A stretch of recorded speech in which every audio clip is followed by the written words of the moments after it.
अगर मेरे यहाँ कोई पेशेंट फ्रेंड आता है और मुझसे बोलता है कि डॉक्टर साहब मुझे 1 महीने की दवा दे दीजिए, 2 महीने की दवा दे दीजिए, तो मैं जल्दी मतलब मैक्सिमम टाइम 99% टाइम्स जो होता है दवाइयाँ नहीं देता हूँ। अब पहली बार अगर कोई पेशेंट आ रहा है तो बिल्कुल भी नहीं देता हूँ, उसकी कुछ वजह है। इस वजह के बारे में बात करने वाला हूँ और ये भी बताने वाला हूँ कि आपको सही तरह से अगर इलाज कराना होता है, तो कैसे इलाज करना चाहिए मानसिक रोग का, क्योंकि मानसिक रोग थोड़े हट के अलग होते हैं बाकी रोगों से। मैं हूँ डॉक्टर रवि, मैंने आगरा मेंटल हॉस्पिटल में साइकियाट्री किया है। सही तरीका क्या है दोस्तों इलाज कराने का, क्योंकि मैं देख रहा हूँ कि आज के ज़माने में इतना एडवांस टेक्नोलॉजी होती जा रही है, इतने सारे वीडियोस पड़े हुए हैं। ओसीडी के वीडियोस मैं भी डाल रहा हूँ, 20-50 वीडियो डाल दिया। बहुत लोग वीडियो डालते रहते हैं, सारे बड़े-बड़े यूट्यूबर्स डाल रहे हैं। कुछ ऐसे यूट्यूबर जो सिर्फ ओसीडी की वीडियो डाल रहे हैं, एंग्जायटी, फोबिया सबकी वीडियो डाल रहे हैं। फिर भी ये बीमारी ठीक क्यों नहीं होती है, प्रॉब्लम सॉल्व क्यों नहीं होता है? बहुत सारे डॉक्टर हो गए, पहले से ज़्यादा लोग अवेयर भी ज़्यादा हो गए हैं, उतना ठीक क्यों नहीं होता है? इसकी कुछ वजह हैं। सबसे बड़ी वजह तो फ्रेंड्स ये होती है ट्रस्ट, विश्वास। सबसे बड़ी जो वजह होती है ट्रस्ट। अब होता क्या है कि एज ए पेशेंट हम ऐसे डॉक्टर के पास जाते हैं जहाँ पे भीड़ बहुत ज़्यादा होती है। भाई हम कैसे पता करेंगे? मैं पेशेंट की गलती नहीं बोल रहा हूँ। जब हम पता करते हैं कि कौन सा डॉक्टर हमारे ज़िले में फ़ेमस है जो हमारा इलाज करे, पता चलता है कि वो डॉक्टर फ़ेमस हैं, जो भाई जिनके फला डॉक्टर फ़ेमस, जिनके यहाँ 100-150 बहुत भीड़ लगती है, नंबर ही नहीं लग पाता है। तो हम बहुत उम्मीद से जाते हैं उनके आगे हमको दिखाएँगे, लेकिन जब डॉक्टर के पास समय नहीं होगा, ख़ासकर कि मानसिक रोगों में, जो आपसे बात कर सके, 10 मिनट बात कर सके। अगर मान लीजिए किसी की प्रॉब्लम बहुत ज़्यादा है तो उसमें ज़्यादा बात करनी पड़ती है, 20 मिनट, आधा घंटा बात करनी पड़ती है, 1 घंटा बात करनी पड़ती है। काउंसलिंग सेशंस होते हैं, थेरेपी सेशंस होते हैं। तो फिर उसके बाद सिर्फ़ दवाइयों से पेशेंट ठीक नहीं होते, ख़ासकर कि मानसिक रोग जो कि OCD, anxiety, depression, phobia, panic attack. क्योंकि कुछ न कुछ वजह होती है, कुछ न कुछ बिलीफ सिस्टम होते हैं, उसको तोड़ना होता है। दवाइयों का रोल सपोर्टिव है, हाँ, लेकिन जो सपोर्ट है ये बहुत बड़ा होता है। कई बार पेशेंट इतना कमज़ोर हो जाता है मानसिक रूप से, मतलब उसको अकेलापन होने लगता है, क्योंकि कई बार वो पेशेंट अकेला रहता है घर में। सुसाइडल टेंडेंसी हो जाती है, घबराहट, बेचैनी हमेशा हो रही होती है, नींद नहीं आ रही होती है। तो थेरेपीज़ काम करती हैं, लेकिन अगर पेशेंट समझे, बातों को माने। कई बार पेशेंट उतना एजुकेटेड नहीं होता है, उसको समझ नहीं आ रहा होता है कि क्या करे, बहुत सारी प्रॉब्लम हो जाती है, तो फिर दवाइयाँ दी जाती हैं, पेशेंट के कंडीशन पे देखना पड़ता है। लेकिन कुछ डॉक्टर्स ऐसे होते हैं चूँकि आजकल ये यूट्यूब पे साइकियाट्रिस्ट बदनाम हो गए हैं इस बात को लेकर, और इसीलिए बिना दवा के भी जो वीडियोज़ होते हैं, उसपे काफ़ी अच्छे खासे व्यूज़ आते हैं। इसकी वजह ये है कि जो साइकियाट्रिस्ट जो फ़ेमस हो गए हैं, वो पेशेंट को टाइम नहीं देते हैं। क्योंकि भाई जितना दवा लिखेंगे उतना ही उनका कमीशन बनेगा, और ये as a doctor, as a psychiatrist मैं खुद बोल रहा हूँ। इसीलिए मैंने अपने प्रैक्टिस का ये फंडा बनाया है, नियम बना लिया है कि मुझे उतने ही पेशेंट देखने हैं, जितने कि मैं ढंग से देख सकूँ, और नॉर्मल पेशेंट जो हैं कम से कम 5 से 10 मिनट का समय दूँ। अगर किसी पेशेंट का इलाज करते समय, ट्रीटमेंट करते समय मुझे खुद ही संतुष्टि नहीं मिल पा रहा है, तो मैं कैसे, पेशेंट कहाँ से ठीक हो पाएगा? पेशेंट कहाँ सैटिस्फाई हो पाएगा? हाँ, लेकिन टाइम की कीमत होती है और समय ही पैसा होता है। ज़ाहिर-सी बात है, सबके पास 24 घंटे होते हैं और प्रैक्टिस करने के लिए 8 से 10 घंटे ही होते हैं। उसमें अब बाकी अपनी लाइफ़ होती है, वीडियोज़ बनाने होते हैं, बाकी चीज़ें करनी होती हैं। तो मेरा भी समय कीमती होता है, तो अगर मुझसे कोई टाइम एक्स्ट्रा माँगता है कि मुझे डॉक्टर साहब एक्स्ट्रा टाइम चाहिए, तो उसके अलग चार्जेज़ होते हैं। ये सीधी-सी बात है। और रही दोस्तों फ्रेंड्स समाज सेवा की बात होती है, तो सबसे बड़ी समाज सेवा तो इस बात में होती है कि अगर कोई डॉक्टर आपको कम से कम दवा लिख रहा है, तो ज़्यादा बड़ी समाज सेवा है। ऐसा नहीं होना चाहिए कि कोई इंसान फीस ही ना ले आपसे और दवा लिख दे 1000, 1500, 2000 रुपए की। क्योंकि फाइनली दवा तो आपके शरीर में जाना है। अगर कोई डॉक्टर, साइकियाट्रिस्ट आपको प्रिस्क्रिप्शन के या कंसल्टेशन के पैसे ले रहे हैं, चार्ज कर रहे हैं, अपना टाइम चार्ज कर रहे हैं, तो वो चीज़ फिर भी बेटर है, बजाय इसके कि अगर आप दवा, आपको ज़्यादा दवा खिला दी जाए, क्योंकि फाइनली दवा लीवर, किडनी से फ़िल्टर होगी और आपके बॉडी को नुकसान करेगी। और दवाइयाँ जो होती हैं सिर्फ़ सपोर्ट के लिए होती हैं, जितना कि आपका मन स्थिर होने लगे, मन अच्छा होने लगे, ताकि आप काउंसलिंग को, बातों को समझने लगें, चीज़ों को समझने लगें। ये बातें हम सबको समझनी हैं, यही तरीका है। क्योंकि फाइनली फ्रेंड्स आपको बातों से ही ठीक होना है, ये बात मैं मानता हूँ।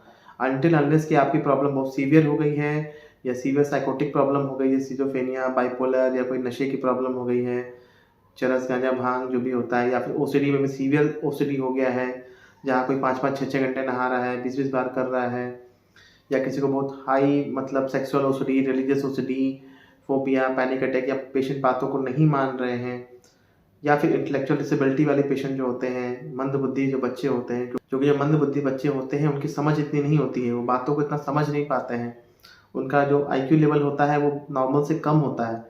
तो वहाँ पे कई बार वो चिड़चिड़ापन, गुस्सा करते हैं, नींद नहीं आ रही होती है, और उसके बाद गुस्सा ज़्यादा करेंगे, घर में तोड़-फोड़ कर देंगे, तो वहाँ पे तो पेशेंट को दवा ही देना पड़ेगा, क्योंकि बातों को समझते ही नहीं हैं। कई बार ऐसा, अगर आपके आस-पास कोई ऐसा मंदबुद्धि बच्चा होगा तो आप देखिएगा।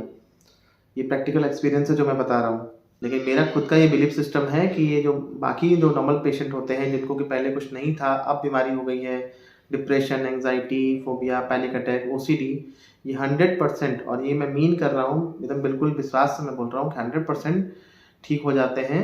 थोड़ा समय लगता है, थोड़ा टाइम देना पड़ता है, फ़ेथ रखना पड़ता है, डॉक्टर की तरीके पे विश्वास रखना पड़ता है। कई बार इनिशियली हम जब देखते हैं पेशेंट उतना घबरा रहे हैं, बेचैन हो रहे हैं, तो कुछ देर के लिए हम दवा देते हैं।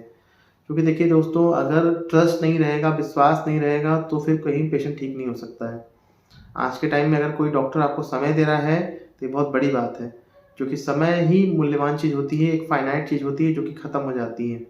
पैसा तो कोई बात नहीं, पैसा तो अगर मैं अपनी बात करूँ तो मैं हर महीने 100 पेशेंट्स फ्री में कंसल्ट करता हूँ, और ये करता रहूँगा। ये मेरा हमेशा का, मैंने एक अपने अंदर एक निश्चय कर लिया है, एक पूरा फुल प्लान कर लिया है, और ये आप भी देखेंगे कि आपके जो सोसाइटी में, शहर में, आस-पास कोई एमडी डॉक्टर अगर आपको लाइफ टाइम ऐसा बोले कि वो 100 पेशेंट फ्री में कंसल्ट करे, तो ये बड़ी बात है।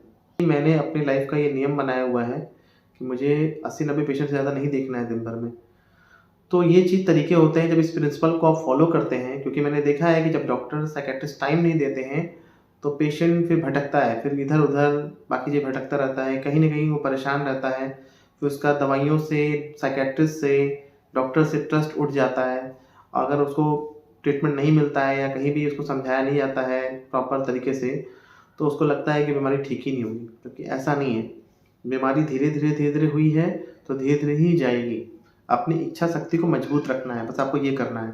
विश्वास करना है, आँख बंद करके अपने आप में, अपने डॉक्टर में, भगवान में, ये सब में विश्वास करना है। क्योंकि विश्वास नहीं होगा, आप आधे मन से जाएँगे दिखाने किसी भी साइकियाट्रिस्ट को, तो फिर फ़ायदा नहीं हो पाएगा। ये बात 100% श्योर है।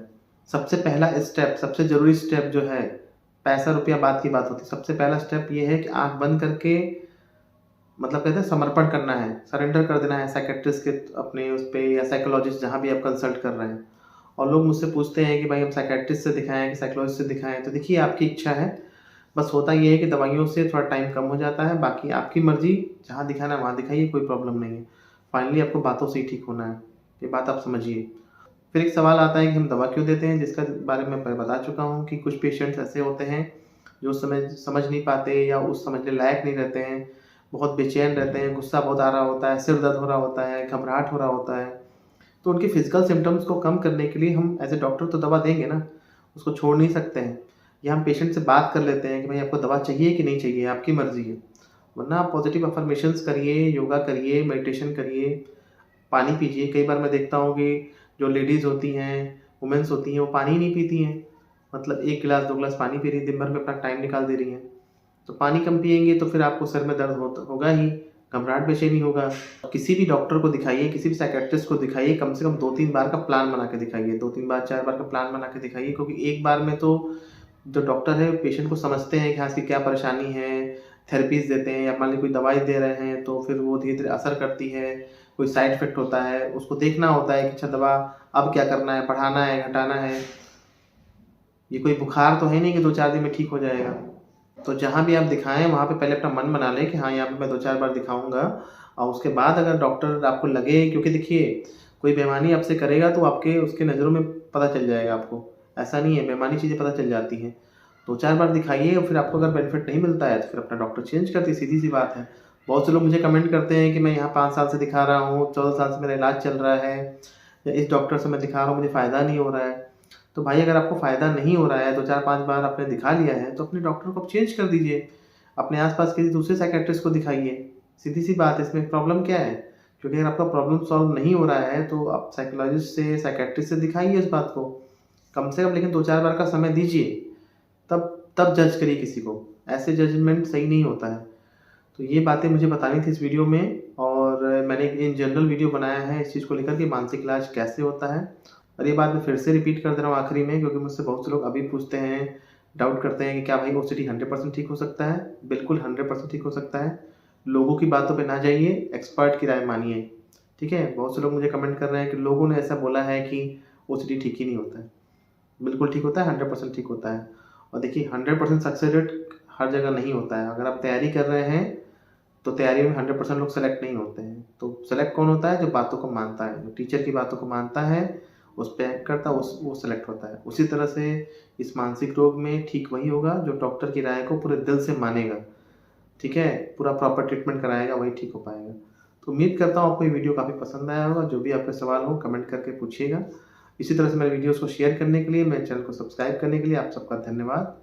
मिलते हैं फ्रेंड्स आपसे नए किसी शानदार वीडियो में, तब तक के लिए नमस्कार।